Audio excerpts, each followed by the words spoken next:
Welcome to Instant Analysis. I'm Riley Sager. He's Connor Morrissette. We're recapping, brief recap, USC's 26-21 win against Iowa. USC coming into this number 17, Iowa 21. I don't even know where to start. That was an insane game if you watched it from home or you were one of the people in the stands in a poncho. I'm sure you agree. What about you, Connor?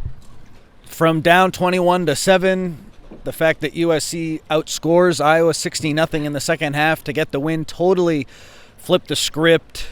That's just a tremendous win. Lincoln Riley talked about it being a culture win for this team, and I totally agree with him. The fact that Kamari Ramsey goes down early in this game, does not return. Bishop Fitzgerald goes down a little bit later, so USC's down not only two of its top defensive backs after Iowa had some success passing the ball in the first half, but they're down two of their smartest defensive players. Keyshawn Silver exited for a little bit and then came back on offense. Left tackle Elijah Page goes down, and USC had to reshuffle its offensive line, and none of it ended up mattering because the team in the second half just played such better football, even with those guys going out. That speaks to the culture of this group. That speaks to the buy-in.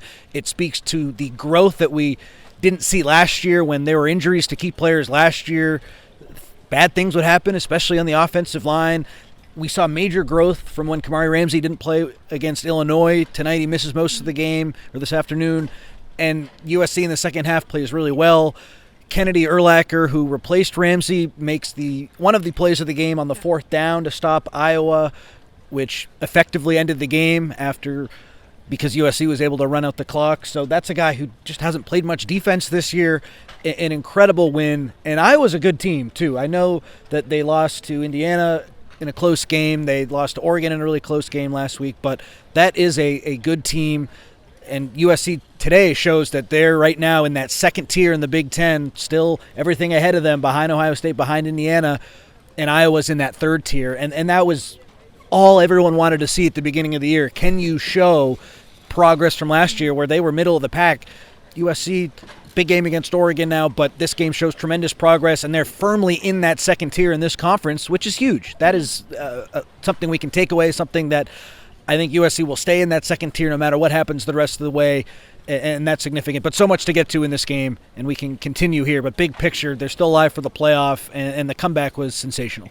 Yeah, like you said, Connor, Urlacher coming in, he hasn't played that much, and DeCarlos Nicholson was talking about this after the game. He's saying everybody just understood that their time is going to come and they need to be ready for it. Like, there can't be any drop-off if you have some of your best guys, some of your starters going out. The younger guys need to understand that, or the guys who haven't played that much, and they did. Absolutely. I agree with that 100%, and that speaks to the culture of this team, the next man up mentality. There are tons of programs across the country where they don't have the next man up mentality because the next man up isn't very good. But at USC, you're able to recruit at a high level, recruit the portal at a high level, and a guy like Kennedy Urlacher, who was a strong recruit, started his career at Notre Dame, he comes into the game and looks like a natural out there. So that was significant. Jakeem Stewart with the interception. He was a great young player today. So many young players up and down the roster. Alex Graham had a nice game. Marcellus Williams was key on that interception that changed the game for Jakeem Stewart. USC through Brian Jackson. Another young player goes down and gets a touchdown to take that lead after that pick following an unsuccessful two-point conversion try. I'm just astounded at how quickly USC changed everything in that second half and flipped the script, as I said earlier. It's hard to do that, and that just goes to show how confident this group is, where they acknowledge, hey, we didn't play very well in the first half, being down 21-7 and then 21-10. Yes, that's not our standard. That's not what's expected of us. But it's another thing to understand that and then go out and totally turn things around, and that's what they did. The fact that USC shut out Iowa in the second half, the defense has allowed 6 points in the last 3 second halves of their games, beating Nebraska, beating who'd they beat the week after? Northwestern, and then tonight beating Iowa. Just a tremendous game where I always felt like USC's offense was going to figure it out, and they did. But defensively, they needed to make some adjustments. And all three levels were really, really good in the second half. It was great to see. Yeah, I think coming into the season, most people were concerned about the offense. Can Maava handle this? Is the O-line going to work out with all the shifts that had to happen? And then beginning of the season, it was like, okay, the defense, a lot of people are saying this is what we've been seeing for the past 2-3 years. Like, what's going to change? And then, like you said, those wins against Northwestern and Nebraska were held each team to a field goal in the second half. And you're like, okay, like that's quite the improvement. And then tonight, shut them out in the second half. We can complain about slow starts, but who cares? They're winning the games. That's the most important thing. If they let up a touchdown on the first drive every game but win, who gives a crap if they're starting slow? That's kind of how I see it. Against a better team, ideally, do you want to start better? Yes, but the bottom line is they're winning games. They're 8-2 now, where last year they were 6-6 in the regular season. With 2 games to go, they're already 2 games better than last year. This season was all about progress, and now we could potentially get a bonus where if USC is able to pull off an upset next week against Oregon, then you beat UCLA, you're in the college football playoff. So the fact that they're 2 games away from potentially doing something that they haven't done in the history of the program is massive. And we can complain about those slow starts, but I don't have a problem with them if you make adjustments. And I think the last 3 weeks, earlier in the year, Danton Lynn, the Notre Dame game wasn't particularly good. Illinois, he didn't have a great game. Some guys were down. But, I think everyone on our staff, Riley, I don't know how the fans feel, but everyone on our staff, we were like, look, the defense, it's going to get better because this staff is just so good. They've invested too much money. The track records of these people are just too good for what we've seen in some of those losses. In the last 3 weeks, yes, you're not going up against the best offenses, but USC's defense has been exceptional, particularly in the second half. I think that's just a big feather in the cap of the staff. And if you're a fan of this team, this is what you were hoping to see. This is what you're seeing. I was thinking earlier when we were in the post-game press conference, I remember a couple years ago, USC loses that game to Utah and the music's blaring from the Utah locker room. Today, the music's blaring from the USC locker room. Enjoy this game. Enjoy this moment. This team has a chance to do something really special. We've seen great progress. The defense is much better in the second half of these games compared to last season, even though it's a lot less experience. We're seeing some really great things happen right now, and it's exciting. Yeah, Lynn said in Wednesday's practice, it is a younger team, so it's going to take some time to work those things out, whereas last year he said it's a lot of transfer porter heavy guys on the roster. That's the difference. And with any young team like that, if you have an amazing staff and there's the investment, the care, it's going to work out. It's just a matter of time. And so we saw that. Jakeem Stewart, you mentioned that earlier. A couple guys after said that was a huge momentum shift. It bounced off the Iowa guy and then just right at him. He caught it, and it was funny. He said he wanted to score, but he's not Jamal Jarrett. He was very funny talking to us after the game. What a mature kid. And we talk so much about in the recruiting space, you get the really highly ranked recruit, and then the battle really starts. You got to keep them engaged, and you just hope that they go on to accomplish great things. And from the jump, Jakeem Stewart has been so engaged, and he has been a key part of this rotation. So for him to get rewarded with a pick tonight, he deserves it. He's been phenomenal, and he made a great play. Ball did bounce right to him, but hey, sometimes you got to be in the right place at the right time. Marcellus Williams, even though I don't know if he got his hand on that, he led to that deflection off the knee of the receiver happening, and he's another young player. So yeah, seeing some great things from these young players on defense. I thought Jaden Walker took a step forward tonight. Desmond Stevens, after that Notre Dame game where he didn't have his best night, he continues to look really good. The fact that USC was able to slow down the run in the second half when in the first half, Iowa kind of had its way with USC passing and running, scoring the 3 touchdowns. They were on pace, Iowa, to have a really good offensive night, and USC just made some changes and got some stops. So that's now 3 weeks in a row where Desmond Stevens is playing really well. And I think after that Notre Dame game, the talk was, well, maybe they should have gone to the portal and not relied on this guy. But he has been phenomenal. And when you recruit and you just want the basis of your program for the most part to be high school recruiting, you're going to have to deal with some of those highs and lows of the young players. And all you want is progress. That's a huge part of tonight. Just seeing progress, and Desmond Stevens is a perfect example of that. 3 really good performances from him in a row against 3 strong rushing attacks. Liking what I'm seeing from him. Progress, not perfection. Exactly right. Exactly right. Lynn's been praising him in practice the past couple weeks, like you said, after that Notre Dame game. When you have games like this where it's a slow start, we've said before, it's not how you start, it's about how you finish the game. If you're pulling off the win, you're pulling off the win. But could this be helpful? I think so in the rest of the season, because now you have evidence that you can come back. So example, if they're down against Oregon, they're not going to get in their heads because they're like, no, we've come back before. 11 points at halftime at home is what USC was down by. That's the most in the Lincoln Riley era at home. So Notre Dame didn't do that last year. Penn State didn't do that last year. Iowa this year was able to do it, and they turned it around. I do think it's a little bit different home and road. You don't want to go down 2 scores on the road, especially against a good Oregon team. But yeah, of course this really will make this team think if they are down, hey, we did it last week, we can do it again. And just the culture piece, I go back to that with this comeback win. you really have to have buy-in, because if you're down 21-7 and then 21-10 at halftime and it's not going your way, you got to dig it from within you to come back and win this game, and that's what they did. And I do think the fact that USC has some walk-ons like King Miller, and I mean, a couple weeks ago Ryan Quintanar gets in the game and he makes a kick return catch and returns it a few yards. Like, everyone from the bottom of the roster to the from the bottom to the top, yeah, you know what I'm saying, is engaged. Asante Das is another captain tonight, a walk-on receiver. Lincoln Riley talked this week about how instrumental he is. You might not see it on Saturday, but you see it if you're around the team during the week. Eric Gentry kept saying, I wish I could take you guys into the locker room to see how close this group is. And that's a big reason why this team is where it is right now.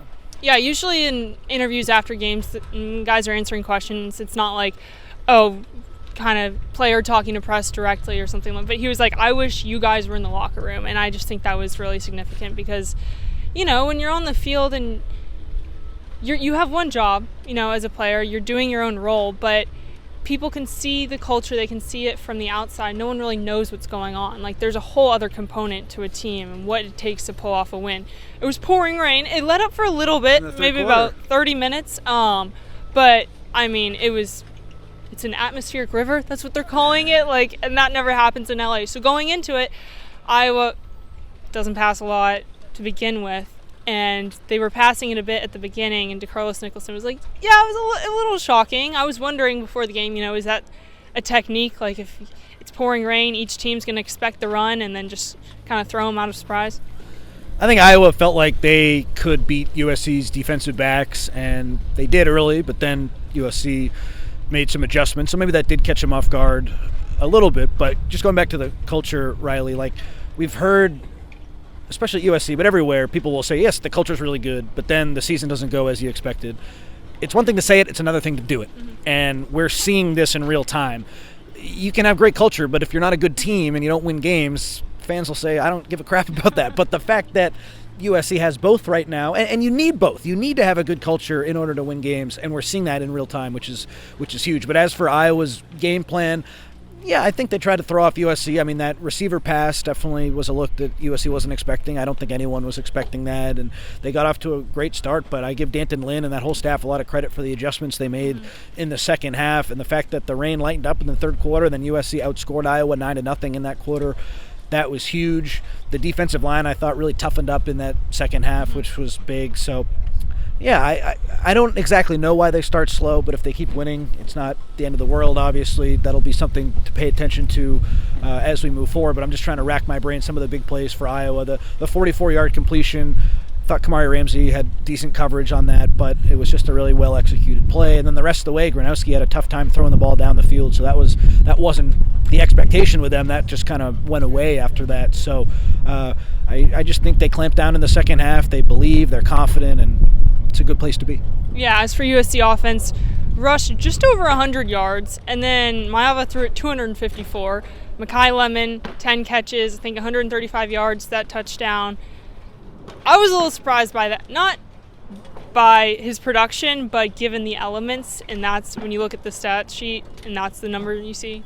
I was super disciplined on defense, and I was not totally surprised to see them slow down USC's running game a little bit, but USC did enough on the ground. What they did was all they needed to do. Brian Jackson scores the 2 touchdowns. King Miller had a couple of chunk runs, and it wasn't his best performance, but it was enough to set up the pass. And it's a crime that I'm only talking about Makai Lemon now 14 minutes into this video. He was phenomenal tonight. 10 catches, 153 yards, the touchdown. He recovered a King Miller fumble, which kept the drive alive. He's playing like USC Superman these last 2 weeks, returning to form after a couple of disappointing weeks for his high standards. Just an incredible effort from him. And some of these catches that he made, the one over the middle where he's diving, I think that was a big gain of over 30 yards, and the one along the right sideline where Maiava put it in a great spot. Iowa couldn't have covered it any better, but Makai Lemon just made a great play. The touchdown over here where he was double covered but still open. He is an incredible player for USC. I want to give him all the credit in the world. He was my player of the game on the rapid recap. He was tremendous, but in terms of USC's running game, was it perfect? No, but it was good enough to win. And Jaden Maiava, no turnovers. That's the huge key in this game. He had that one play where he was hit, but his arm was going forward and it was an incomplete pass. He didn't come close, I thought, to throwing any interceptions, which the last few weeks he had thrown at least one per game. Going back to Notre Dame, he had the 2 picks. So against the really good Iowa defense, that was impressive. In these conditions, not having any turnovers was huge. This was a great game from Jaden Maiava, too. The stats, you see him, it's not like, oh, my God, this is some 500-yard, 4-touchdown game, but he did enough to win clearly, and leading USC back was significant. But the no turnovers. I mean, he's a guy who sometimes he doesn't make the best decisions. Tonight he made exceptional decisions.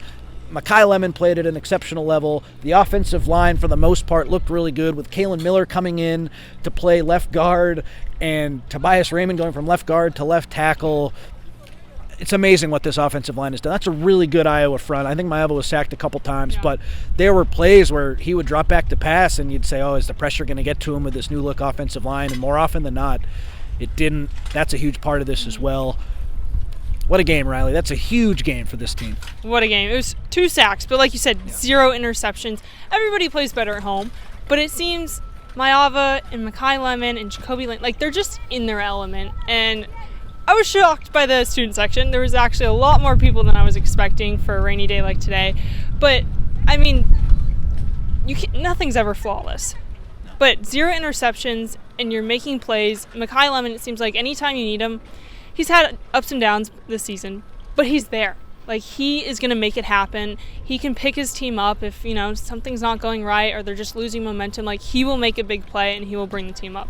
He is over 1,000 yards for the season now. Yeah, he's the go-to guy. He is Jaden Maiava's best friend out there. And Jacoby Lane is pretty dang good, too. We saw some of James Johnson, number 10, who was the defensive back a couple weeks ago. He was in tonight at a receiver spot, and we didn't really see too much else in the passing game outside of Lemon and Lane. McCree had a couple nice catches. I think Walker Lyons might have had one. Maybe he had a nice play as well. But it's the Lemon and Lane show out there, which another example of progress from last year. Those guys were really good at the end of the year, but there was so much rotation, and you had to have all those different mouths to feed. This year, everyone knows their roles, and that's not something we learned tonight. That's been a whole season thing. But when you see Lemon and Lane warming up together because they play catch back and forth, like, if you're a USC fan, that has to give you a ton of confidence, because those guys, they're pretty much not going to come off the field. They're elite receivers. Lemon is playing at an incredible level. Mel Kiper, had him as number 10 overall pick in his latest mock draft. Like, this guy is just balling right now, and having those 2 guys on your team, it's going to make USC really hard to beat, and that's why they're 8-2 right now. A big reason why, because they have Jaden Maiava, who's doing a nice job throwing those guys the ball, but those receivers are exceptional. Yeah, they do warm up together, and every time they come out, they do their lap around, jogging around. So it's great to see that on the field, in practice, before the game, during the game. Like you said, those roles are solidified, but you're seeing production. It's not just, oh, we hope this is going to work. This is going to work for our team. Like, they have proven themselves over and over. Anything else from tonight's game? They're on the road at Oregon next week, but like we said, insane game. Anything else we haven't talked about? Just shout out to the guys who stepped up, who we didn't know if they were going to be playing tonight. So Christian Pierce plays a lot, but he had to not come off the field tonight because of the injuries to Bishop Fitzgerald and Kamari Ramsey. I thought Kennedy Urlacher played a really strong game. Jaden Walker, weren't sure how much we were going to see from him. He did a really nice job. Kalen Miller, a walk-on, continues to come in and do some really nice things. So I think tonight is all about USC fighting on, not to get cliche on the fans out there, but some really key players got hurt, and USC, it didn't matter. And that is the sign of a good team. That's the sign of a good culture. So that's the last thing on this game for me. And then just looking ahead, yes, USC will be an underdog at Oregon. It's not the best matchup, with Oregon having a really good offensive line, a really good running game, but don't want to look too far ahead. UCLA, not the best UCLA team this year. You can't guarantee that being a win because it's a rivalry game, but let's face it, USC will have a really good shot to win that one. This Oregon game is huge. It is the biggest USC game since the Pac-12 championship game in Riley's first year, where if they'd won that, they make the playoff. If they beat Oregon, not a lock for the playoff, but they're on the doorstep. It's huge that USC is playing this game at this moment against a really good opponent with so much on the line. It's going to be an awesome game, I think, because just so much is riding on it. We'll see what happens up there in Eugene. But the fact that USC has put themselves in this position after that Notre Dame defeat, I wasn't sure if they'd be able to get here, and they did. and they deserve a lot of credit for that. And this Oregon game, man, a big one. If you can get up there to Eugene, I know it's not always easy, but USC could really use the fan support up there. It's going to be a huge one. Yeah. I've heard Oregon fans are crazy. I mean, you have that rivalry. You have that, West Coast. It will be a great game. Moral of the story, USC can come back. They can find ways to win. They can play Big Ten football, rain or shine. That's all. They were tough. Yeah, they were tough. Eric Gentry said people didn't think we're tough, and they were really tough tonight. And they've been really tough, especially on defense, the last 3 weeks. So feather in their cap. The fact that they're beating Nebraska on the road, Northwestern at home, Iowa at home, I think is really impressive, because those were teams where they play that smash mouth style of football. And, beating one of those teams and a one-off, okay, USC should beat those teams. But winning 3 games in a row against classic Big Ten teams is significant and another sign of progress. Yes, well, next matchup next week at Oregon. I'm Riley Sager. He's Connor Morrissette. Tunnel Vision recap tomorrow, which, will you be there? I'll be there. I'll be there too. So catch us tomorrow at probably 7 p.m. 7 p.m. Confirmed. All right, well, early end to the game, since it was 12:30 kickoff, not a night game, but it is dark, and we're going to let you go. But thank you for tuning in. USC wins 26-21 against Iowa. Thank you.